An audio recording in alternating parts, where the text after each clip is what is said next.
4SA wrote a letter to the president asking them to consider the adjusted regulations and how they affect the church. Well, here's the thing. And I think it's going to take a very long time for it to get through to people's heads. They do not care about the church and if we are super spreader events or not. For example, South Africa riots over Zuma pre-plans. South African riots over Zuma jailing was pre-planned, which means they knew he was going to go to jail and they knew that riots were going to start. They were so quick on enforcing the regulations last year when they dropped the army on us.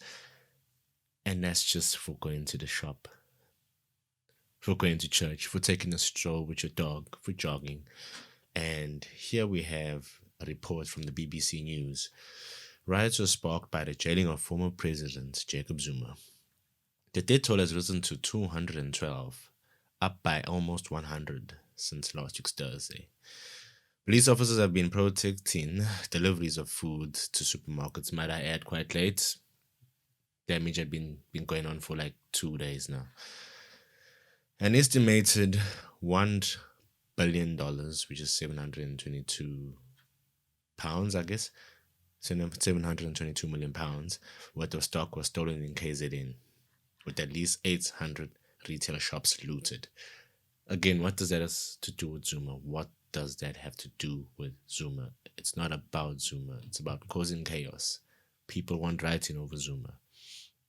It's quite clear that all the incidents of unrest and looting were instigated. There were people who planned it and coordinated. Mr. Ramaphosa said in a visit to KwaZulu-Natal. That's the president. So, Mr. Cyril, if you have these allegations, you need to back them up with proof. We need answers. You were late to the game. You came very late. But I digress. My point was about 4SA's letter. Right. So the church adjusts when the government tells them to. Yet, nobody was arrested for the looting for being a COVID regulation breaker. It was just for looting. So let's read 4SA's letter. We refer to the adjusted level 4 regulations pertaining to religious gatherings published in Government Gazette number 44772 on 27 June 2021. Blah, blah, blah, blah, blah, blah. I'll skip over to number 3. In this regard, firstly, you noted that the statement during your address to the nation on the evening of 27 June, prior to promulgation of the adjusted level 4 regulations later that evening, that religious leaders had been consulted. We record that despite having been included in 2 previous consultations on the said dates between the presidency and religious stakeholders, who are religious stakeholders? Who have they spoken with? Do they represent us? Religious stakeholders with regard to COVID-19 and lockdown regulations, 4SA, regardless of the large constituency that we represent. So they're basically saying we were not included. Was again not included in the consultation with religious leaders prior to the promulgation of either the regulations. Had we been given the opportunity to consult with you, Mr. President, we would have been able to alert you to the growing frustration across the faith community, and that's why this is happening. But you have leaders in the Christian community, I don't know how you define leaders, that are playing along with the charade of a lockdown, this lockdown lunacy. It's the most useless thing that has ever come to the church. So they're going to say, oh, we need to lock down for 2 weeks. Okay, I'll do that. Oh, we need to lock down for another 2 weeks. Cases might have went up or they stayed the same. Okay, let's do that. Fine. Oh, we need to lock down for another 4 weeks. For real this time. Okay, let's do that. And that's been the attitude of the church as a whole. Let's do that. Fast forward to 2024, telling us they need to lock. And church is not happening. And then you get these grifters on Facebook and Instagram saying church is not a building, it doesn't need to be in a building. We need to be gathered. We need to be gathered. We cannot let the state dictate what God tells us to do. So, for those of you guys who think that Christians that don't take the vaccine or conspiracy theorists or they're spreading hate and endangering people's lives with misinformation, you got to think about, where do you stand? Since when has this government ever cared about you? When has it done anything good? I mean, the riots, the looting prove that they don't really care. They let everything burn for 2 days. 2 days. They were just looting and rioting. The police were overwhelmed. In some cases, didn't even want to show up. In some cases, were looting themselves. So we have two systems here. You have the government, who you say we should listen to, you Christian that's pro-government, because they want to help us.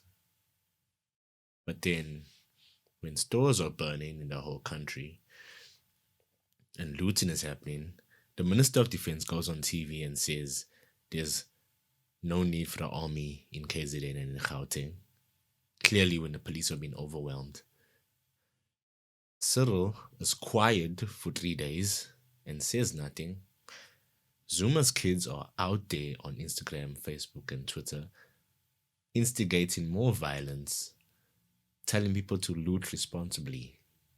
So, the loots and the riots don't have the desired effect. And I guess that's to Cyril's benefit. So the steam is deflated. Like the whole movement is deflated. People have been arrested.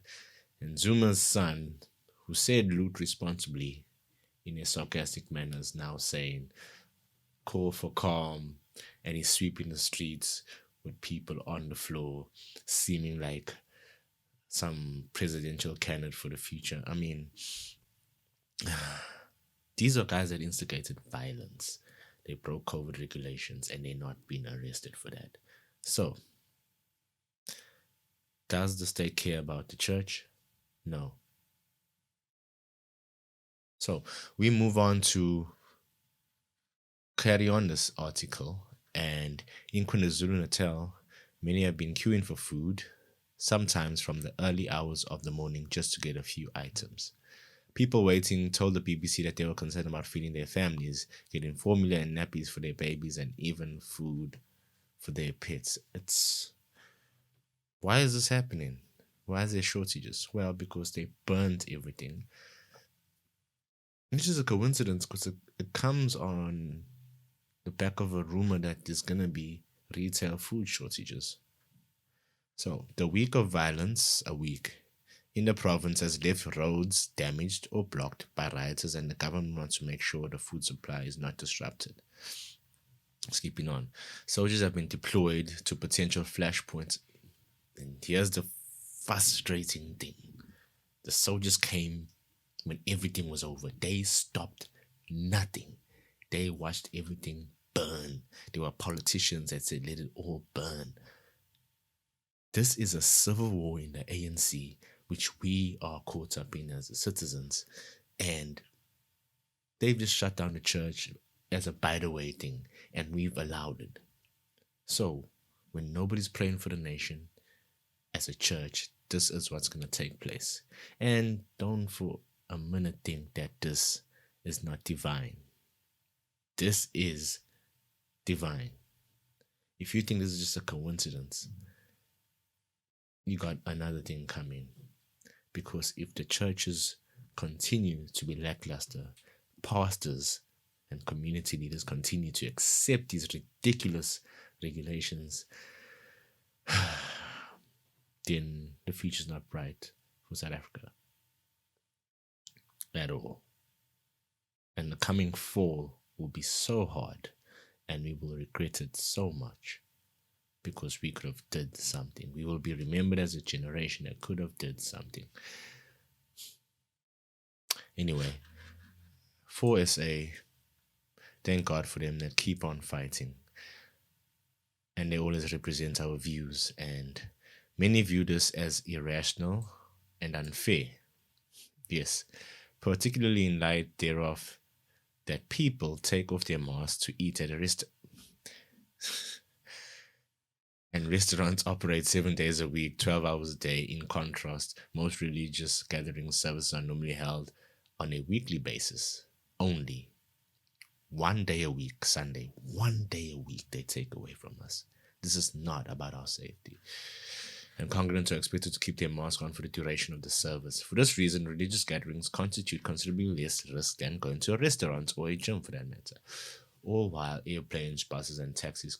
I went to KZN recently from Cape Town and did the whole social distancing charade up until we got onto the plane, and I was like, not even an inch from the person sitting next to me. So what was all that for?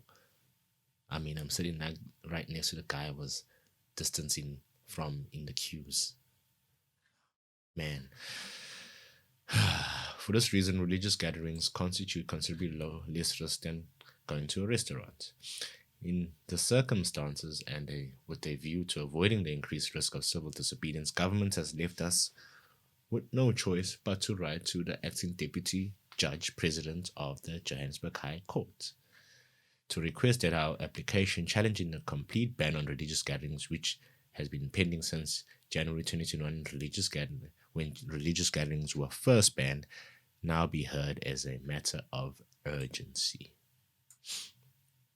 I'm sorry for SA, because the guys you're representing, the vast majority of them are pro-lockdown. Mr. President, we need not remind you of the spate of violence and looting and the tragic loss of lives and livelihoods that our country has witnessed, particularly in Gauteng and KZN in the last few days. In the face of this anarchy, government has called upon religious leaders to condemn the criminality and to help call for calm and for peace and for order to be restored. You cannot do this without the church. The church is essential. It's a vital part of this democracy. It's the most important cog in the wheel.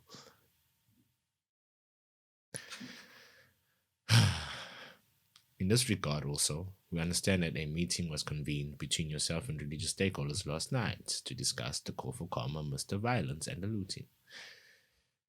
As we anticipated the current closure of churches and other religious organizations to be a focal point of these discussions, 4SA specifically requested your office yesterday afternoon to be included in the meeting. Was told that we would receive an invitation shortly. We were thereafter informed via email from your office, however, that 4SA will be invited to engagement that deal with COVID-19 and not all meetings. The invited leaders are part of the Interfaith Working Group, which was set up in 2019. As a result, 4SA and our constituency of religious leaders represented approximately 18 million people. 18. That is the most.